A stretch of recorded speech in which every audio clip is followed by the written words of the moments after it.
Hey everybody, Chuck Holton here, coming to you from West Virginia at the Lodge, where we are continuing feverish preparations for my daughter's wedding coming up on Saturday.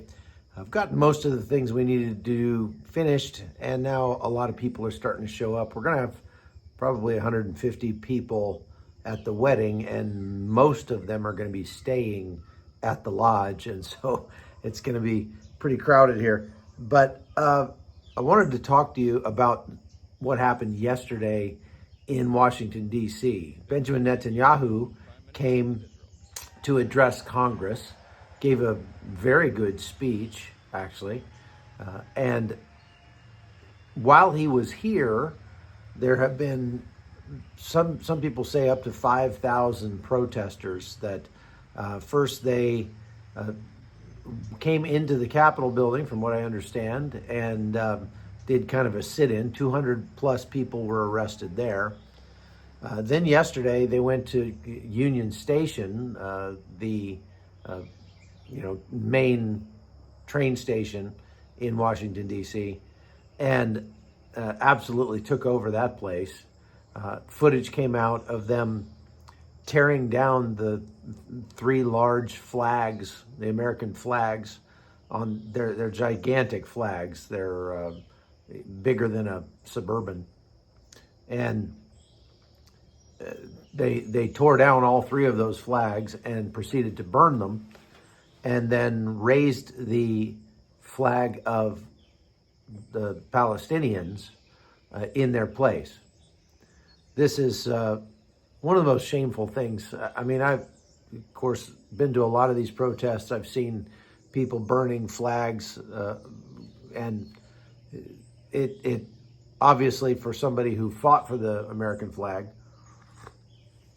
and had that flag on my shoulder, saw some of my friends' caskets draped in that flag.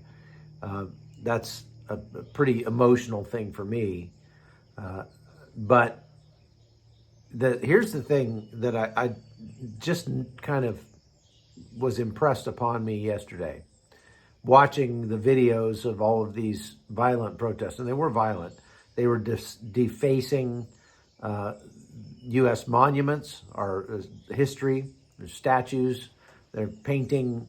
They painted the Liberty Bell, or the Freedom Bell, I guess, that's down there. They spray painted all over it. They wrote "F America" on the bell itself. They wrote Hamas and other terrorist groups in spray paint on some of our old monuments down there. Really shameful stuff. And attacked police. The Park Police actually had to retreat because they were getting attacked. There was one video of protesters dragging a policeman around by his body armor. It got very violent. And it just struck me. If you go look at protests from the right, whenever people on the right protest, we usually go down, we march. There's usually a lot of American flags. And even if it's an angry protest, there's very, very seldom property damage or violence or anything like that. The left would like to point to January 6th and say, oh, look how violent that was.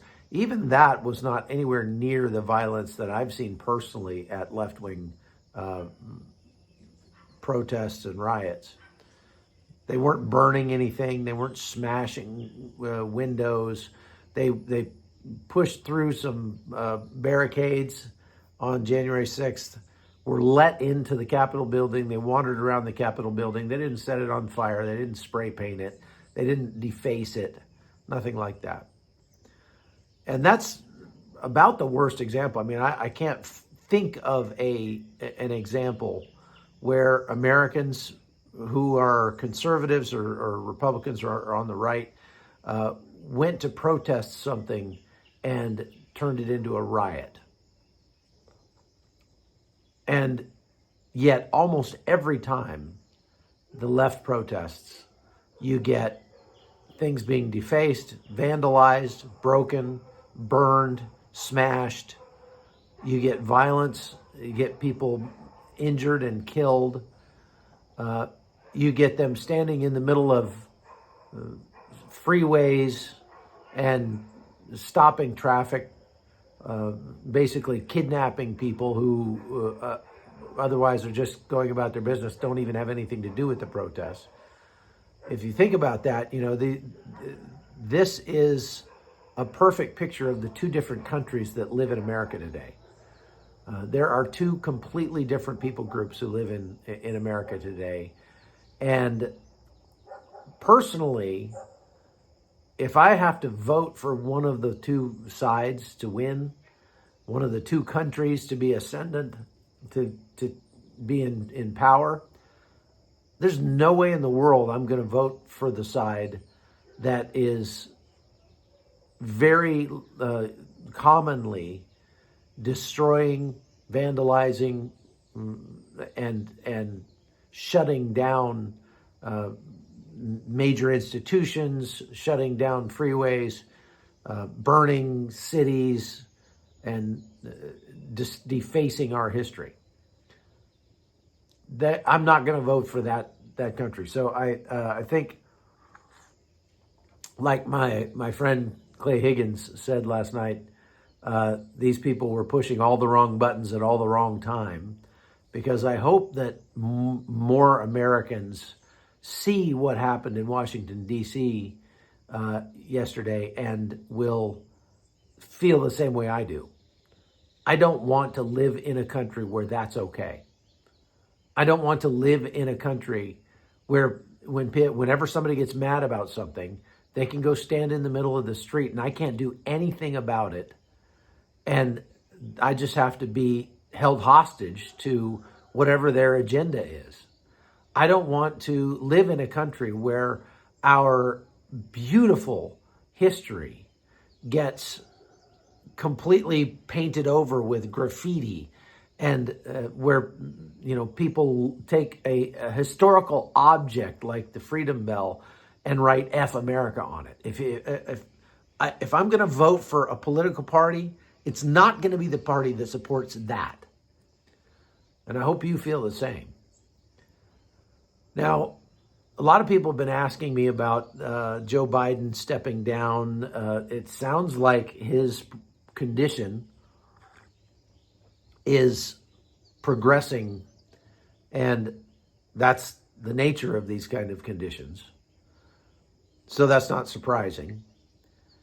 Some people have speculated that he didn't even know that he resigned and that he dropped out of the race, but I don't think that's true. People pointing out that he wrote the letter and put it out on social media. That's a little weird.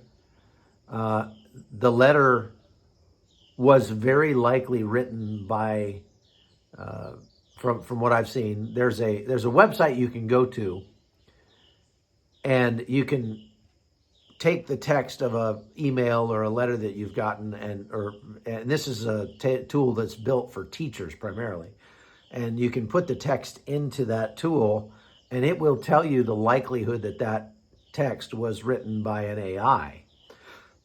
And apparently, the text of the letter that Joe Biden put out, dropping out of the race, had a 93% likelihood of having been written by AI, which means it was written by one of his aides, because for sure Joe Biden doesn't know how to use ChatGPT, and was put out. Now, I don't think it was done without his knowledge, although he probably doesn't remember what he had for breakfast this morning.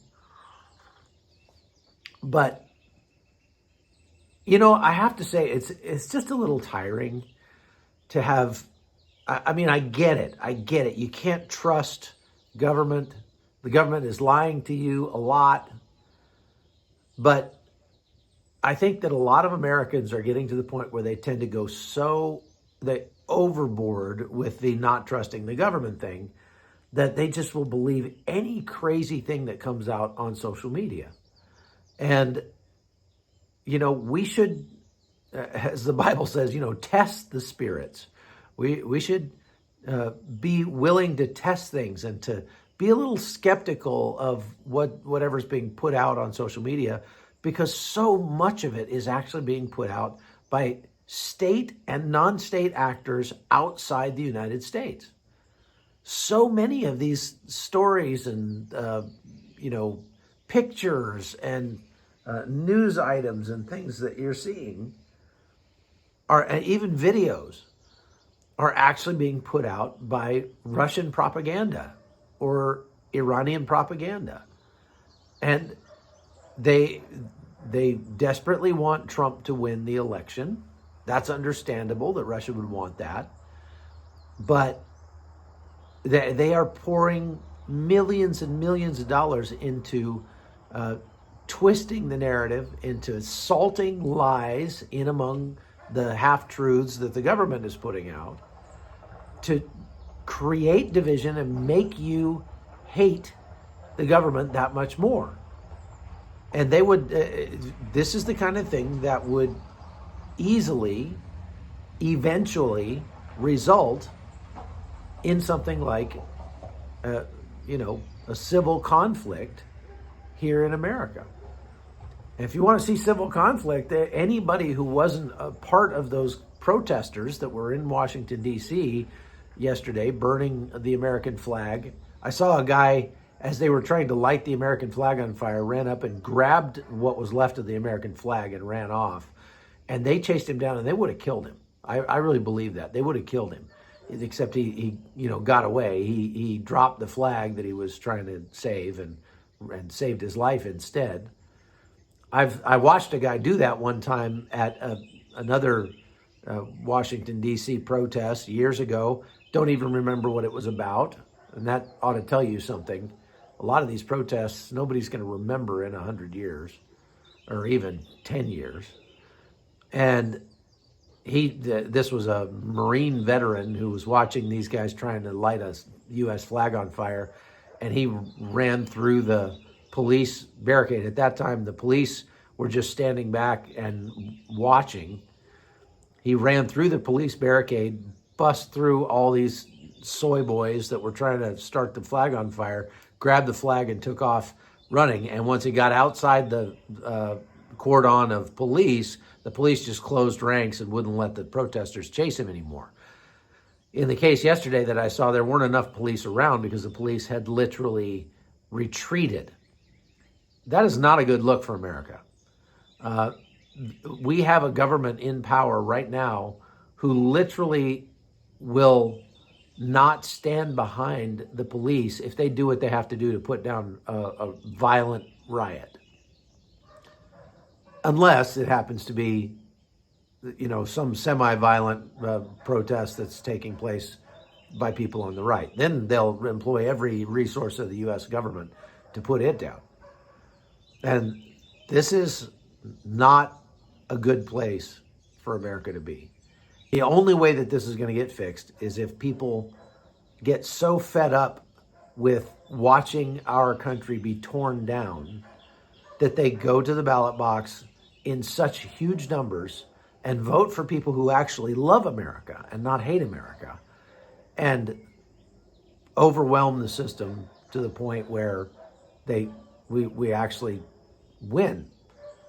And even that might be a short-term solution, but it's better than no solution at all.